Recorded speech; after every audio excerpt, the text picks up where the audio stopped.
واحد السلام عليكم يا إخوان. البارح وصل الفريق الأهلي المصري إلى المغرب وبالضبط إلى مطار ابن بطوطة بطنجة. صراحة كان استقبال ملكي يليق بالفراعنة.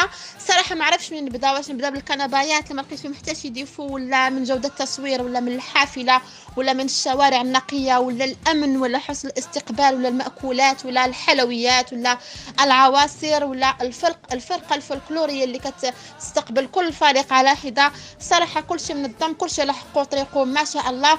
وصراحة الإخوان المصريين يستاهلوا لأنهم سباقين في الأصول. ما نساوش أنهم شجعوا الفريق الوطني المغربي في مونديال قطر، فلازم أننا نشجعهم بدورنا. وبالتالي فهم يستاهلوا هذا الاستقبال الملكي ويستاهلوا أكثر. وحد سعيد لكل الفرق المشاركة في هذا كأس العالم ديال الأندية، وبالأخص الفريق ديال اللي كيمثل المغرب اللي هو فريق الوداد البيضاوي. وحد سعيد للجميع والسلام عليكم.